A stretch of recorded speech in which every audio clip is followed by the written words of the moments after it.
The U.S. is imposing new tariffs on most major trading partners, marking its biggest move yet to rebuild President Trump's tariff wall after a setback from the Supreme Court. Bloomberg editor John Herskovitz joins us with more on this, and really coming into place when the previous tariffs are expiring on Friday, right? So how all-encompassing are these? Yeah, I mean, the number of economies, it's 60 economies. It's almost all of the imports that the U.S. gets. It's nearly 100%.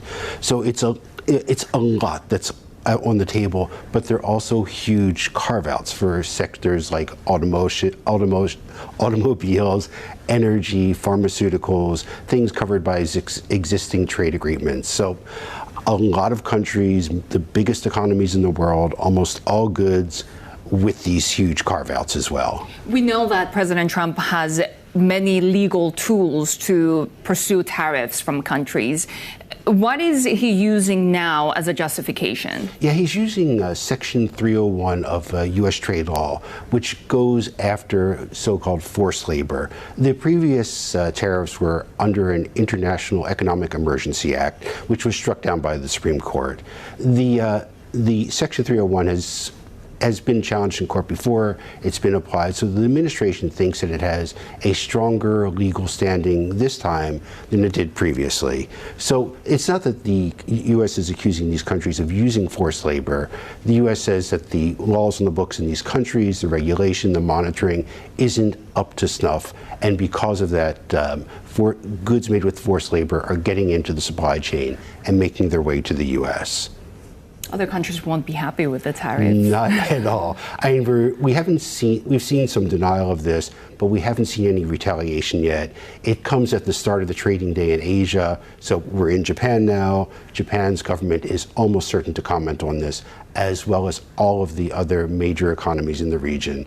So we'll see some pushback coming as the hours go on in the day, because the day is just starting here in Asia. We're also watching the U.S. imposing new tariffs on most major trading partners, marking its biggest move yet to rebuild President Trump's tariff wall after much of it was overruled by the Supreme Court. Bloomberg Economics lead for economic statecraft, Chris Kennedy, joins us now with more from Washington.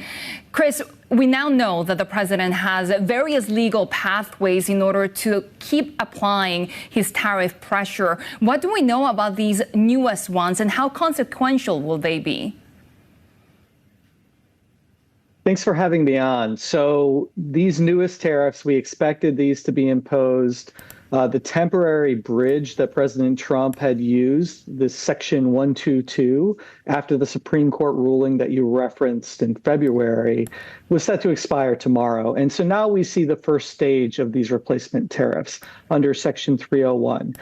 There was a proposal out in June, early June, from the U.S. Trade Representative laying out planned rates on various economies, 60 in total.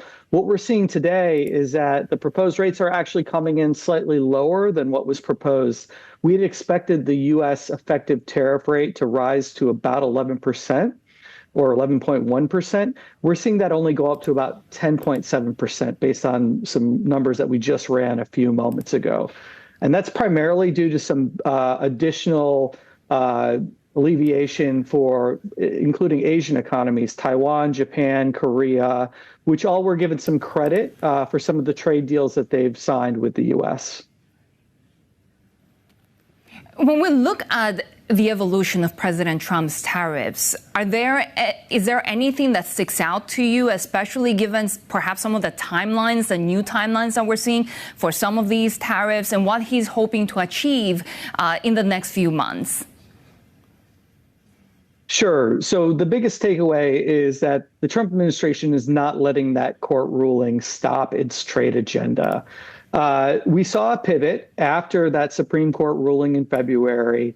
The USTR, the U.S. Trade Representative Jamieson Greer, initiated several investigations under Section 301, which is a far more durable authority. It's been tested in court. And so we've seen that shift, moving toward more tested authorities that are not going to be as subject to litigation or at risk of litigation. But we're also seeing other moves. So earlier this week, the president announced that he was imposing new tariffs on Canada that are set to take effect later in August under another provision, much like IEPA, it's called Section 338. It's from 1930. It's never been used before. That is a far more flexible authority. The laws back then were not written with as much process. And we know the president likes that sort of unilateral, the ability to impose and remove tariffs very quickly. And Section 338 gives that. So we're seeing sort of a dual track to rebuild the base tariff wall that existed before the court ruling, relying on these more durable authorities, but then also pivoting to new untested authorities to make some of these immediate threats that the president is so inclined to do.